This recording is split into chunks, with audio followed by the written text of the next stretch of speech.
Dhe mendoj që ky lloj artikulli, ky lloj studimi do ndihmonte gjuhëtarët profesionistë mirëfillt që merren me origjinën e gjuhës, jo thjesht me element gjuhësor, se ka shumë gjuhëtarë që merren me gjuhë, po merren me segmente të vogla të gjuhës, kuptohet janë shumë të nderuar në profesionin e tyre, po për gjuhën e një etnie duhet që të jesh pak edhe përgjithësues, duhet të njohësh shumë komponentë të gjuhës, jo vetëm i specializuar në një pjesë të ngushtë. Mendoj që kjo do ta ndihmonte Çabein dhe këdo që të periudhës tij që ishin mjeshtrat fushës për ta kalibruar akoma dhe më mirë se thuash jo thjesht për ardhen e gjuhës shqipe, po se thuash mini kontekstet, ato mini detajet, sepse për shembull ka qenë gjithmonë teza që gjuha shqipe ka mbijetuar në një trekëndsh midis Shkupit, Nishit dhe Prishtinës. Dakor? Unë mendoj që ky informacion që ka dalë e vendos mbijetesën e gjuhës proto-shqipes pak më në perëndim të këtij trekëndshi, në zonën që është zona kufitare midis Shqipërisë, Kosovës dhe Maqedonisë Veri perëndimore. Dakor? Dhe elementet latin mbase që ka gjuha shqipe, kur them elementet do të shumica, se element latin mund të ketë pas edhe ky grupimi në zonë malore, mbase janë përthithur më shumë nga proto-shqiptarët, nga ky trekëndshi Nish Shkup Prishtinë. Kjo nuk do thotë që aty s'ka pas proto-shqiptarë dhe ilirët, kuptohemi, po them ku ka mbijetuar popullatët. Prishtinë Shkup. Po, ky është trekëndshi që mendohet që është vatra e popullatës dhe arsyeja ka qenë sepse ka shumë elemente dhe influencë latine, sa mendohet që vllehët dhe shqiptarët kanë qenë atë zonë dhe aty janë ndarë pastaj si degëzime. Dhe origjina e vllehëve është vërtet aty zonë, janë Ballkanës të latinizuar kulturalisht, gjenetikisht janë shqiptarë, dardanëm të latinizuar, por mendoj që studimet të tilla do të ndihmonin gjuhëtarë si Çabej ta kalibronin më shumë. Kemi ne kapacitete për ta kalibruar, siç po e thoni ju? Mendoj që kjo tani mendoj që në Shqipëri ka shumë gjuhëtarë të mirë sot, po që merren me segmente specifike të gjuhës.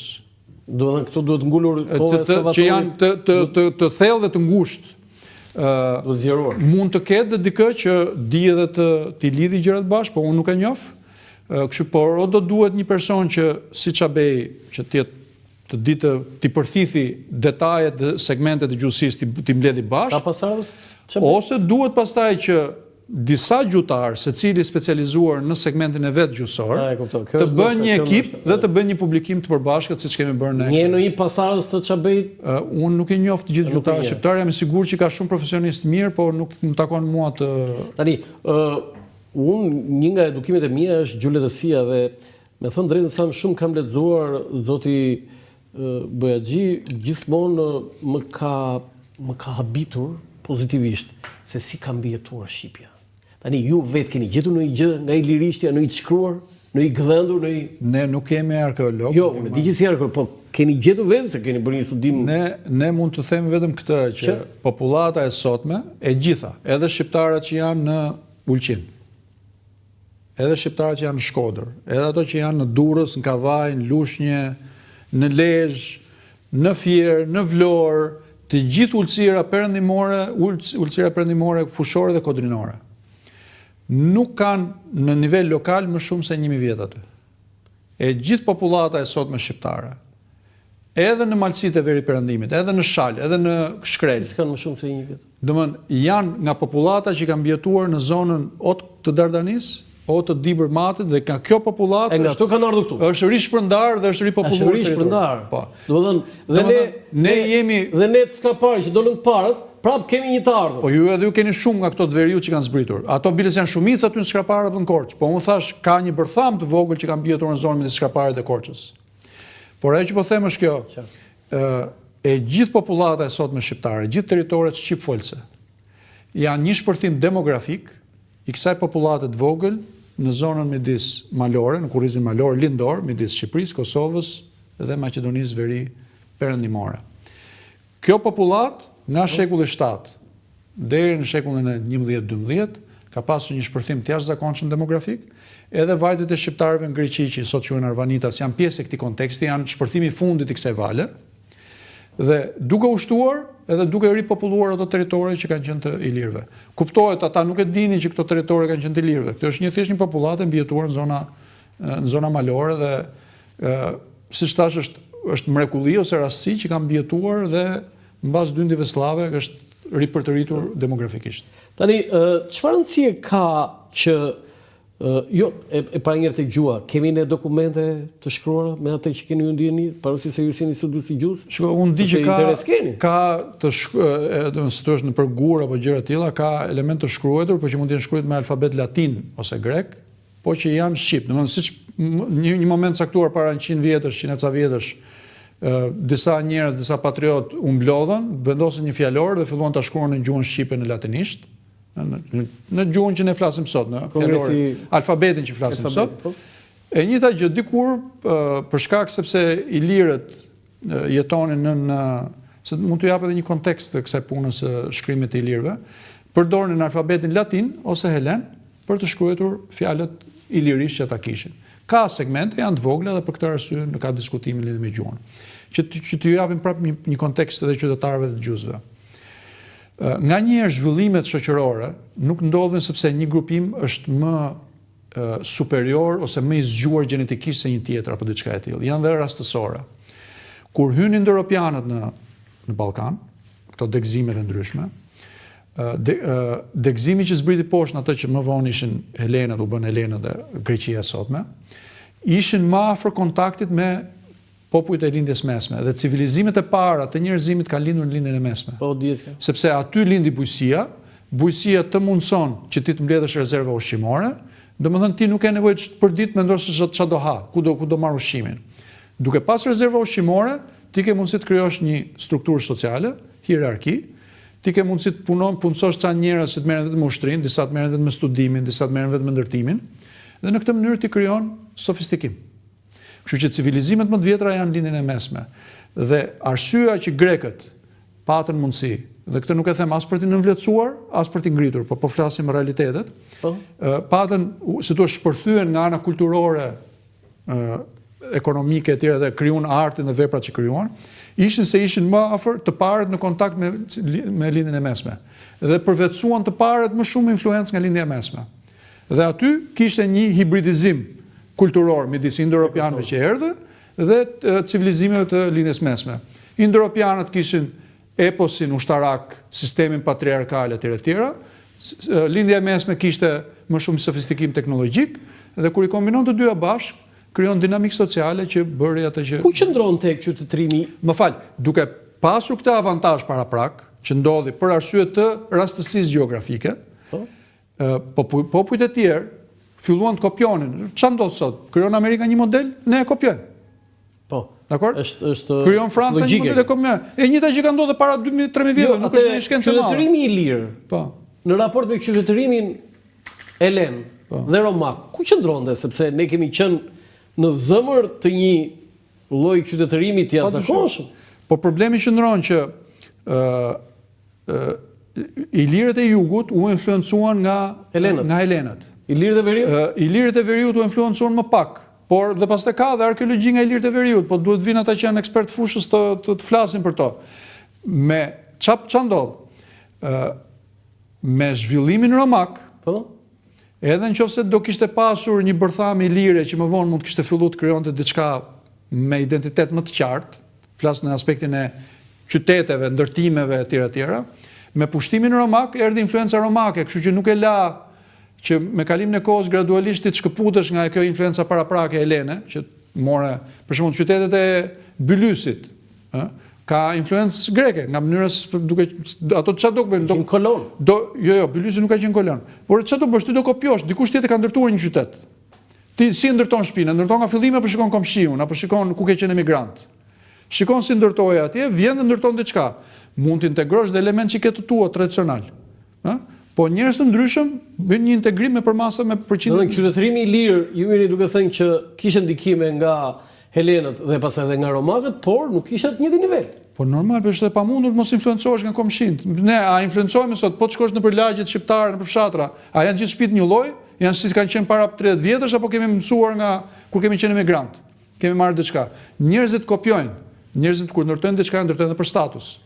Në qoftë se ai grupi atje është më prestigjos sepse ka civilizim më të mirë, ka ndërtuar diçka më madhështore, më tërheqëse, ti do ta kopjosh.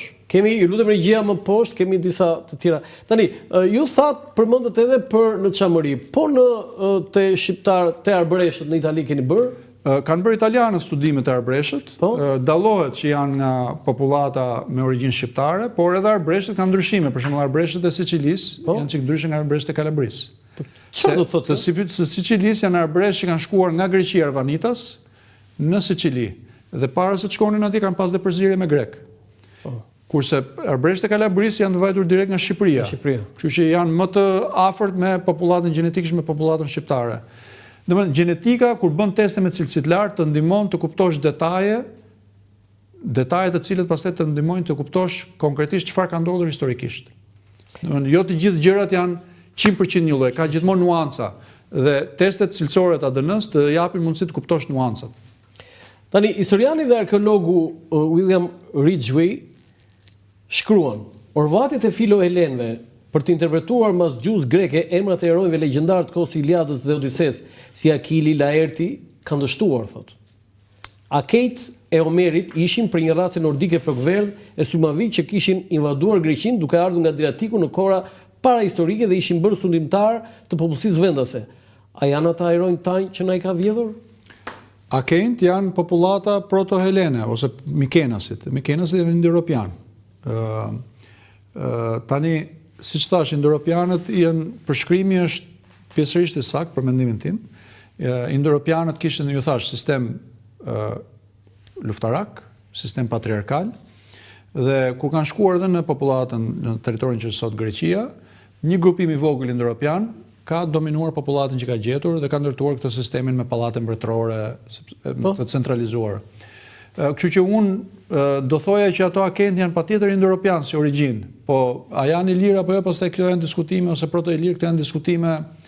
Ne nuk kemi pse të kemi nemi vetja jonë, kemi identitetin tonë, kemi prejardhjen tonë, nuk kemi patjetër nevojë të ngjecemi te grekët. Grekët kanë të tyren, të mirë të keqe. Na kanë marrë historinë atë? Atëherë, unë do thosha kështu, nga ana gjuhësore dhe kulturore, Greqia është shumë e madhe.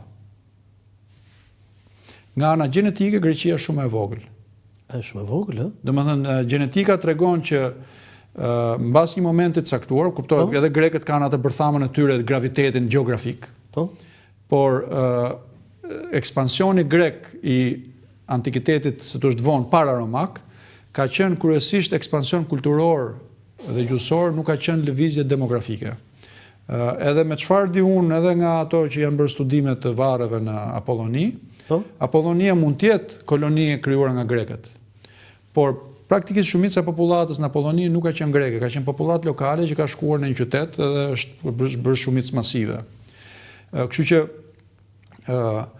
përpjekja e grekëve për të justifikuar kufit territorial të sotshëm në bazë të gjuhës dhe të kulturës, bien ndesh me rezultatet gjenetike, sepse nga ana gjenetike, në Çamëri për shembull, ose në Epir, linjat numër 1, edhe në ata që mbahen për grek, edhe ata që janë shqiptarë, flas kur ata mbahen për grek në Matan Kufirit, janë shqiptarë, linjat shqiptare. Linjat numër 2 janë linjat slave.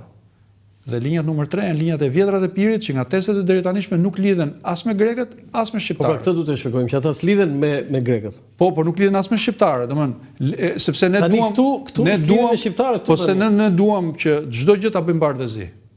Dhe siç tham çfarë, grekët, ilirët, dakët, trakët. Po ka pas dhe zonat ndërmjetme. Ka pas dhe xhepat popullatave të tjera. Jo, tani te Epirit se hape një temë shumë delikate. Nëse Epirin e marrim gjithë jugun, pjesa veri me kë territor? Po me javë të prandaj po ta shpjegoj. Po nuk ka rëndësi shkumbini, po flas më shumë ndarja lindje perëndim se sa veri jug. Nëse do e marrim Epirin, do përfshim Epiri, përfshin dhe Korçën. Po. Atëherë qartazi Epiri që quhet, si thua, lindor, ka linja ilire. Dakor?